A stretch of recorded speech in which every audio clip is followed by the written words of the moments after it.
te damos este tiempo maravilloso que tú nos regalas, Señor bendito. En el nombre de Jesucristo, nuestro Señor y Salvador, Señor, no tenemos sino agradecimiento en nuestro corazón por este tiempo hermoso que tú nos regalas.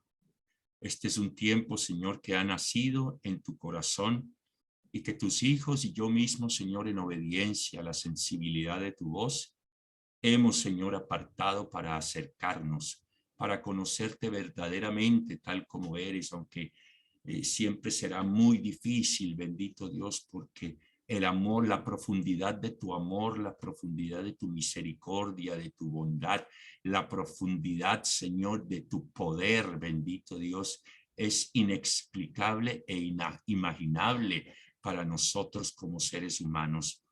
Pero en obediencia, Señor, y con el deseo, bendito Dios, porque has sido tú, Espíritu Santo, el que nos ha inquietado a reunirnos como tus hijos, a reunirnos como familia, a reunirnos como hermanos, bendito Dios, a pesar de la distancia, que unos están en un lugar, otros estamos en otro lugar, pero a pesar de la distancia, Señor, como tus hijos, como hermanos, bendito Dios, nos hemos reunido y nos reunimos, Señor, porque deseamos conocer más, deseamos podernos acercar a tu presencia con esa santidad, con ese conocimiento, sabiendo del respeto, de la reverencia, bendito Dios, que debemos tener, Señor, una vez nos acercamos a ti y a tu santa y bendita palabra. A través de cada estudio nos estamos dando cuenta, Señor mío, de la profundidad que es la Escritura, de la profundidad que tú nos dejaste, bendito Dios, en medio de cada página, en medio de cada libro, en medio de las Sagradas Escrituras. Te doy gracias por Duván, te doy gracias por Dulfari, te doy gracias por Michael, te doy gracias por Gerardo, te doy gracias por los directivos del instituto, te doy gracias por mi pastor Carlos, mi pastora, por todos aquellos alumnos, bendito Dios, estudiantes de los cuales yo también me incorporo, estudiantes de tu santa palabra, pidiéndote, Espíritu Santo, que tú nos guíes primeramente a toda la verdad, porque sin ti esta clase no tendría un sentido de estar. Eres tú, mi Dios, el que conoce la profundidad del Padre, la profundidad del Hijo. Eres tú, Espíritu Santo, el que nos puede guiar a toda la verdad. Gracias por estos libros, por estos manuales,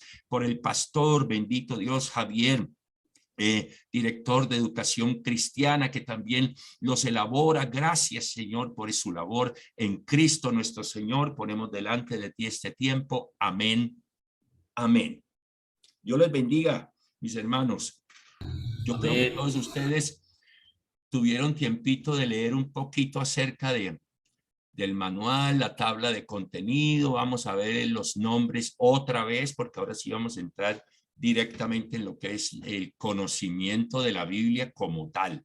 Acordémonos que en la materia pasada, que era panorama, por aquí mi hermano Gerardo, que era panorama bíblico, ¿qué fue lo que hicimos? Simplemente un vistazo general de lo que era la Biblia, de lo que eran los libros, pero no profundizamos realmente. Era una mirada general, panorama bíblico. Pero ahora en bibliología sí ya nos vamos a adentrar realmente como a ver ciertas características tanto de las Biblias nuestras como la repartición de la Biblia hebrea. Entonces vamos a volver a tener aquí en la introducción como los nombres de las Biblias, recordarlo, algunos otros nombres, divisiones de las Escrituras, divisiones del Antiguo Testamento, Nuevo Testamento, capítulos, versículos. En el tercer punto ya vamos a los escritores de las Escrituras. Cuarto punto, el canon de las Escrituras. Voy a quedar hasta ahí para que entremos directamente en materia. Ustedes en casita, ¿cómo les fue entre otras con el Salmo 1? ¿Sí lograron hacer ese trabajo grupal en panorama bíblico? ¿Sí se acuerdan que en panorama bíblico había una actividad grupal? Pues grupal de pronto no la Bueno, hicimos, porque no, la ok, hicimos, pues yo la hice con mi esposo, sí, me imagino que Michael pues y Gerardo la hicieron como como aparte, pero individuales. sí, porque no nos quedó como fácil reunirnos, la verdad. Listo, Exactamente, no nos quedó mucho tiempo. perfecto, listo, no hay problema. Lo importante es que esas actividades igualmente las hagamos para poder ir profundizando y mirando verdaderamente la profundidad, porque es que créanme que el estudio de la Biblia cada día nos muestra una profundidad mayor y mayor. Entonces, todos esos punticos de rellenar de esto y lo otro, eso es de bendición para nosotros, eso es de bendición para nosotros. Y acordémonos que nosotros, los estudiantes de la Biblia, debemos estar dispuestos a leer, no solamente los textos bíblicos, porque hay muchos otros textos de escritores cristianos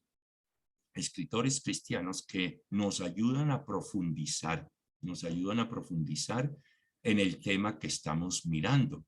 Entonces, el estudiante de la Biblia debe tener un carácter investigativo, no solamente quedarse con lo que el profesor le entrega, con lo que los hermanos le comparten, no, más allá, es de buscar un poco más allá para verdaderamente profundizar en las escrituras. Voy a ir directamente a la materia.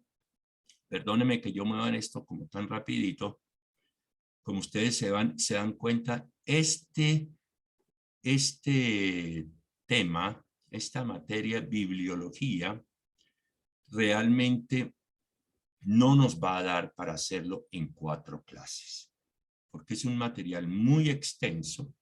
Entonces, así como les dije a nuestros hermanos aquí en Copacabana, la idea no es correr. La idea es que tengamos los conceptos y todas las cosas muy claritas para que nosotros igualmente podamos enseñar a otras personas. Entonces, a medida que vamos viendo, yo creo que se nos dirán posiblemente una clase más, o sea, serían de pronto 5 horas de clase.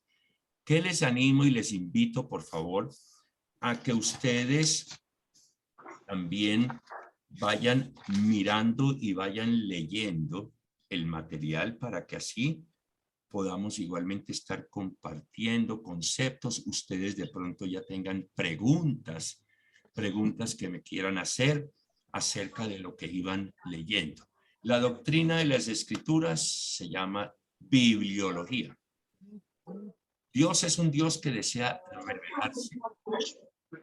Él no se mantiene callado como los dioses paganos, tantos antiguos como modernos. El hermano Gerardo tiene un micrófono abiertico. Su imagen es una de un Dios de amor. El amor debe comunicarse siempre y esa revelación debe venir de Dios mismo. Los pensamientos del hombre pueden ser revelados solo por el hombre mismo. De la misma manera, solo Dios puede hacerse conocer. El Dios de la Biblia es un Dios que habla. Desde la creación y a través de toda la historia, Dios se reveló a través del habla, de las palabras. Él habló y el universo brotó a existencia, como dice el Salmo 33:6. La palabra de Jehová, por la palabra de Jehová, fueron hechos los cielos y todo el ejército de ellos por el aliento de su boca. La importancia de estar leyendo las Sagradas Escrituras es que el Señor nos habla, no solamente a través del hermano, no solamente a través del pastor, sino a través de su santa y bendita palabra. Quiero hacer aquí un paréntesis. Acordémonos que cuando usted y yo les damos un consejo a una persona, ese consejo debe ser bíblico. El consejo que nosotros le damos a una persona no es, a mí me resultó bien por este lado. No, el Señor dice y el Señor nos habla y nosotros debemos animar, corregir a las personas, aconsejar a las personas a través de la palabra de Dios. Eso nos hace también la diferencia con aquellas personas que están apartadas de pronto del Señor. Siguiente párrafo dice: a través de los años, Él ha revelado su voluntad y sus propósitos, hablando a hombres elegidos con la más grande revelación en la persona de Cristo Jesús, la palabra encarnada. Este texto, que lo conocemos muchísimo, lo encontramos en Juan capítulo 1 y después en el capítulo 14, dice la palabra del Señor: en el principio era el verbo, y el verbo era con Dios, y el verbo era Dios. Y el versículo 14 dice: y aquel verbo fue hecho carne y habitó entre nosotros. Dios, habiendo hablado muchas veces y de muchas maneras en otro tiempo a los padres por los profetas, en estos postreros días nos ha hablado por el Hijo. Literalmente, los escritos originales dice en el Hijo. En el Hijo, en Jesucristo, que es la palabra de Dios, en Jesucristo, que es el verbo. Hebreos 1, versículos 1 y 2. Dice: a Dios le ha agradado que todas estas revelaciones de Él fueran preservadas para el hombre de hoy en el libro que llamamos la Biblia. Muchos naturalistas han dicho que la única revelación de Dios que ellos necesitan puede ser hallada en la naturaleza y no necesitan la revelación especial contenida en la Biblia.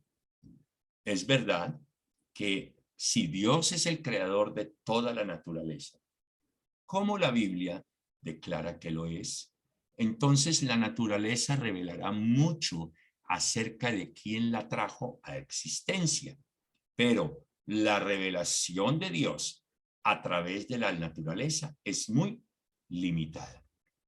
Aquí nos estamos dando cuenta de esas posturas, de las posturas de diferentes personas. Aquí vamos a hablar acerca de esas posturas ortodoxas, liberales, fundamentalistas también, pero aquí estamos viendo una de ellas, que es que muchas personas ven a Dios solamente a través de lo creado, sin necesidad de acercarse al creador, digámoslo así.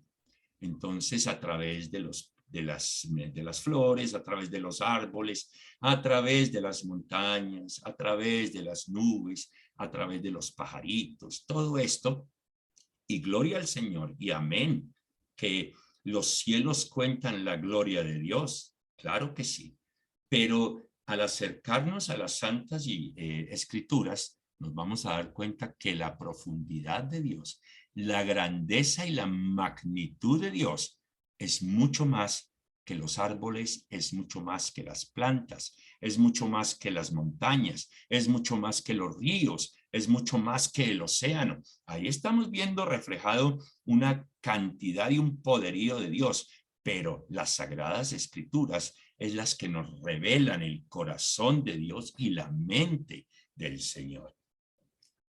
Ciertamente el Dios que creó este increíble mundo, sin mencionar el vasto universo, del cual es solo una diminuta parte, debe ser un Dios de gran sabiduría y poder. Pero aquí la revelación termina.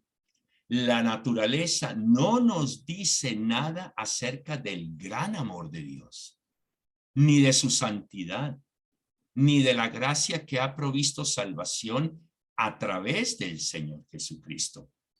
Todos los grandes propósitos y planes de Dios para el hombre son revelados solo en la palabra escrita de la Biblia. Eso es algo que tenemos que tener muy claro. El Señor adornó la tierra con sus montañas, con sus ríos, con sus pájaros, las flores, las nubes, el cielo, las estrellas. Amén que sí. Pero Y ahí vemos muchas veces también reflejado el carácter y el amor de Dios, pero a través de las escrituras es que nosotros verdaderamente vamos a ver la naturaleza del gran amor de Dios, de la santidad de Dios, de esa gracia que fue provista a través de nuestro Señor Jesucristo. Le voy a pedir el favor al hermano Dubián que me lea este último párrafo, por favor, que dice: hay una opinión sostenida. Hay una opinión sostenida ampliamente en algunos círculos intelectuales de que la Biblia es la historia del esfuerzo humano por encontrar a Dios.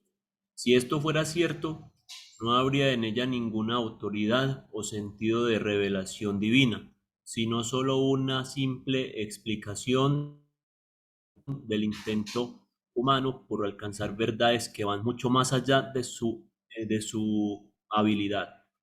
En el lugar de ser un libro que reúne el esfuerzo de hombre para encontrar a Dios, la Biblia es la narrativa de los esfuerzos de Dios para revelarse al hombre. Por este motivo, es de suma importancia que entendamos algo acerca de su origen, su formación, su autoridad, su infalibilidad E inspiración. sí, e inspiración divina. Esto será considerado bajo el estudio de bibliología. Muy bien. Muchas gracias, mi hermano. ¿Qué estamos viendo entonces aquí? Posturas intelectuales que son muy peligrosas. Hay posturas intelectuales muy peligrosas y por eso es que el Señor nos invita a que miremos y estudiemos su santa y bendita palabra. Quiero ser claro que mi relación, ante todo, no es con las palabras escritas. Mi relación debe ser una relación al 100% con el Espíritu Santo de Dios, que Él es el que conoce hasta lo más profundo de Dios. Entonces, Él es el que me va a mostrar, Él es el que me va a guiar, Él es el que me va a revelar. Entonces, porque hay posturas intelectuales, mis hermanos, que pueden llegar a confundirnos muy fácilmente, ¿verdad? Y debemos entender que Dios es primero que todo. Dios es el principio de todas las cosas. Él es la fuente de la vida. De la nada es donde Dios es el único que de la nada puede crear. Entonces, no es el esfuerzo de nosotros por buscar a Dios. No, Dios se esforzó de tal manera que envió a su Hijo para que a través de Jesucristo la humanidad tuviera la salvación, la vida eterna y volviéramos a ser reconciliados con el Padre. Es Dios el que toma la iniciativa. Dios nos amó a nosotros primero. Dios nos buscó a nosotros. Si nosotros no tuviésemos el Espíritu Santo de Dios en nosotros, sería mucho más complicado que usted y yo oráramos, sería mucho más complicado que usted y yo estudiáramos la Santa Palabra, sería mucho más complicado que usted y yo estuviéramos en este momento estudiando la Santa Palabra del Señor. Es Dios el que nos busca, el esfuerzo es de parte de Dios para la humanidad. ¿Por qué? Porque Dios es un eterno enamorado de su creación. Dios es un eterno enamorado de nosotros. Usted y yo debemos sentir y debemos decirle al Señor: gracias, Dios mío, por tanto amor que has derramado sobre mi vida, sobre mi familia. Es Dios el que toma la iniciativa. Es Dios el que hizo el esfuerzo de venir directamente, dejar todo lo que tenía en el cielo para venir, humillarse y trabajar y salvar a la humanidad a través del sacrificio salvífico que se hizo en la cruz del Calvario. Los nombres de la Biblia, ustedes me disculpan, pero me tocó escanear y me quedaron algunas hojitas así como de medio lado. Mi hermano Gerardo, si podés, pues si puedes. Dígame. ¿Me puedes leer los nombres de las escrituras, por favor? Sí, la Biblia. Nuestra palabra española Biblia viene de la palabra griega biblos, que significa un libro. Libro, biblos, de la genealogía de Jesucristo. Mateo 1:12 también viene de biblos, una forma diminutiva de biblos, que significa pequeño libro. y se le dio al libro Biblos. Y habiendo abierto el libro, Biblos, la palabra Biblos viene del nombre dado a la pulpa anterior de la caña de papiro sobre la cual se escribían los libros antiguos. Ok. La palabra biblos viene del nombre dado a una pulpa de un árbol, de la caña de papiro sobre la cual se escribían los libros antiguos.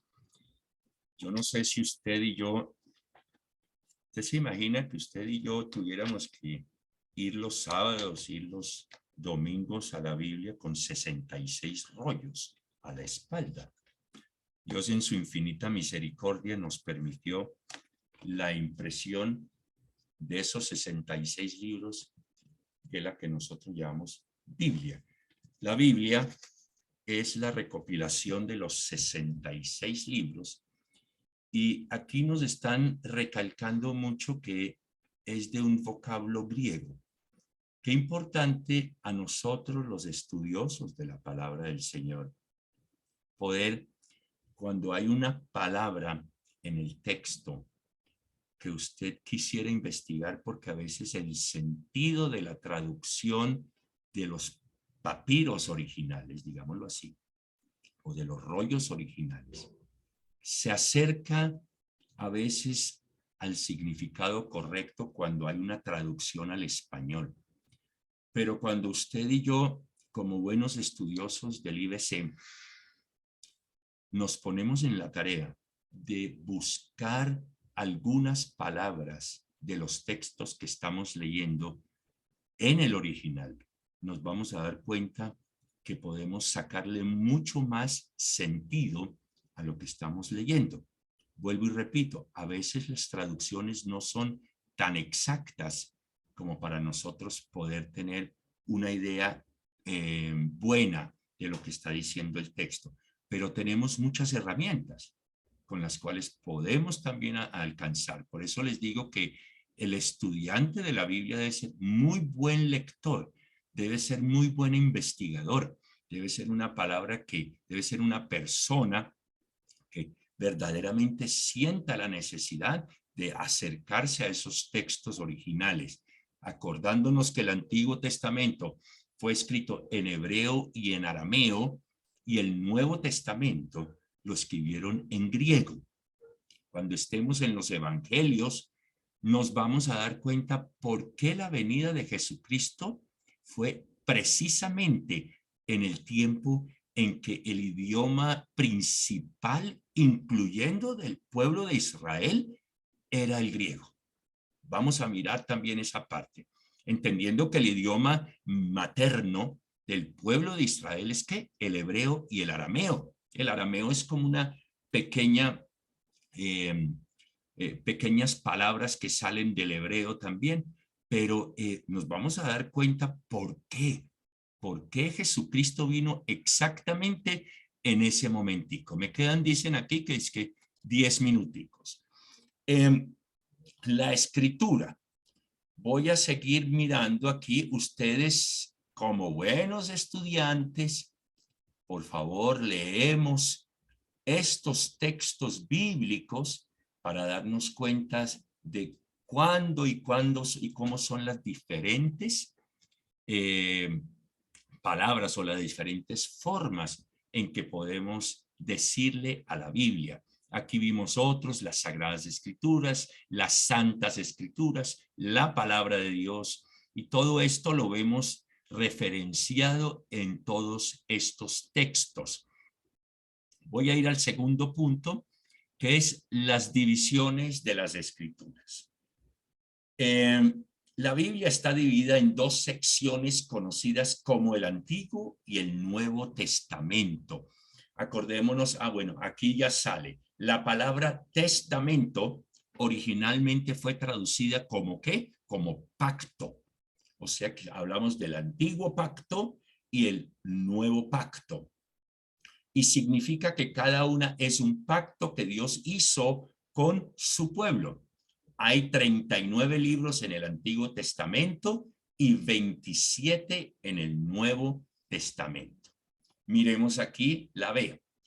Les quiero decir que estas son las divisiones del Antiguo Testamento en la Biblia hebrea, no en la Biblia que tenemos nosotros. En la Biblia hebrea, los hebreos, los que no han aceptado a Jesucristo como el Mesías, solamente tienen el Antiguo Testamento. Ellos no tienen en su Biblia el Nuevo Testamento. Y la repartición de los libros en la Biblia hebrea es así. Dice, el Antiguo Testamento hebreo está comúnmente dividido en 3 secciones. La primera, la ley, que se conoce como Torá, que son 5 libros: Génesis, Éxodo, Levítico, Números y Deuteronomio. Después tenemos los profetas, que se les dice en hebreo Nevi'im, que son 8 libros. Los primeros profetas son 4 libros, donde está incluido Josué, Jueces, Samuel y Reyes. Vuelvo y recalco, estamos hablando del Antiguo Testamento de la Biblia hebrea, tal como ellos la tienen, no como la tenemos nosotros. Los últimos profetas también son 4 libros, donde está Isaías, Jeremías, Ezequiel y los 12. Los 12 son los que nosotros llamamos los profetas menores, que está Oseas, que está Joel, que está Amós, que está Nahum. Seguimos con la tercera sección de la Biblia del Antiguo Testamento o de la Biblia hebrea, que dice libros poéticos 3, que son Salmos, Proverbios y Job. Aquí no nos están incluyendo como en la nuestra, que está en los libros poéticos, también hay más. 5 pergaminos que se llaman Megilot, que es Cantar de los Cantares, Ruth, Lamentaciones, Esther y Eclesiastés. Y en esa tercera división están los libros históricos, que son 4 libros, que está Daniel, Esdras y Nehemías y Crónicas. Vuelvo y repito. El pueblo, los judíos que no aceptaron a Jesucristo como el Mesías, sino que siguen esperando la venida del Mesías libertador, no tienen el Nuevo Testamento. En sus Biblias no está el Nuevo Testamento. Y su Biblia solamente se basa en el Antiguo Testamento.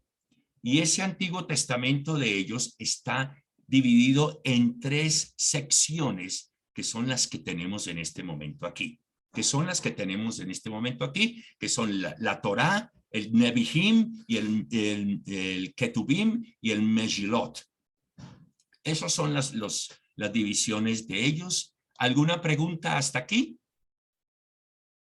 ¿Alguna pregunta hasta aquí?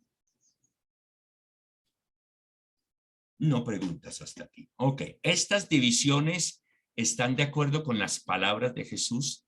Estas son las palabras que os hablé estando aún con vosotros, que era necesario que se cumpliese todo lo que está escrito de mí en la ley de Moisés, en los profetas y en los salmos. Esto lo encontramos en Lucas 24:44. A veces se le refiere al Antiguo Testamento de una forma más concisa, como la ley y los profetas. Aún eso lo vemos ahí, los textos. Aún más breve el término ley. La ley y los profetas. Ustedes se acuerdan el momento de la transfiguración. Jesús estaba en la mitad y de un lado estaba Moisés y el otro lado estaba ¿quién? Elías, dando testimonio de que Jesucristo era el Hijo de Dios, de que Jesucristo era aquel del cual se había hablado en la ley y en los profetas. Esa es la transfiguración, es el respaldo de la ley y los profetas a Jesucristo como el Mesías enviado a la tierra, la palabra que habitó entre nosotros y se hizo verbo, como lo leímos anteriormente allá en el Evangelio según Juan, capítulo 1, versículo 14. Eso quiere representar eso. Elías decía, los profetas hablaron de Jesús. Y la ley también, Moisés también habló de la venida del Salvador, el respaldo de la ley y los profetas que se estaba cumpliendo en Jesucristo. ¡Qué bendición! ¡Qué bonito! La división del Nuevo Testamento. Tenemos los biográficos, que son los evangelios que cuentan acerca de la vida de Jesucristo. Mateo, Marcos, Lucas, Juan. Después tenemos un libro histórico, que es Los Hechos. Y tenemos pedagógicos. En este momento estamos viendo que hay algunas personas que les dicen pedagógicos. Nosotros estamos más acostumbrados a hablar de las cartas paulinas y de las cartas generales. Miremos que son 21 libros romanos, 1 y 2 a los corintios, no es de los corintios, sino a los corintios, la carta a los gálatas, a los efesios, a los filipenses, a los colosenses, 1 y 2 a los tesalonicenses, la primera carta a Timoteo, no es de Timoteo, es a Timoteo, fue dirigida de Pablo a Timoteo, fue dirigida de Pablo a los colosenses. Pero a veces cargamos y vamos diciendo, vamos todos por favor a la primera de Corintios. Y no es de Corintios, porque Corintios no la escribió Pablo a los Corintios. Y por eso debemos decir primera a los Corintios, a los Gálatas. Entonces, Tito, Filemón, son las cartas paulinas. Vemos Hebreos como carta que realmente no tiene una autoría. Vemos la carta de Santiago. Es así, y es una carta general. La primera de Pedro, porque fue Pedro el que la escribió. Segunda de Pedro, 1, 2 y 3 de Juan. Tenemos Judas y tenemos en esta división una cuarta división que son los libros proféticos, o más bien el libro profético, que es el libro de la revelación, o el libro que también lo conocemos como el Apocalipsis. A veces dice aquí que como alternativa también son sugeridas las siguientes divisiones para el Nuevo Testamento, que es como más de pronto lo conocemos nosotros, que son los evangelios, los hechos de los apóstoles, las epístolas de Pablo, o sea, las cartas o epístolas paulinas, y hay personas que incluyen hebreos. Yo no incluyo hebreos porque realmente no se ha confirmado y no hay una confirmación directamente de quién fue el que incluyó de quién fue, perdónenme, el autor directamente de la carta a los hebreos. Y tenemos las epístolas generales, que ya es Santiago, ya es las epístolas o las cartas de Pedro, la epístolas, la 1, 2 y 3 de Juan, Judas, ¿verdad? Y tenemos el libro de Apocalipsis. Esas son las dos divisiones que podemos nosotros utilizar cuando hablamos del Nuevo Testamento.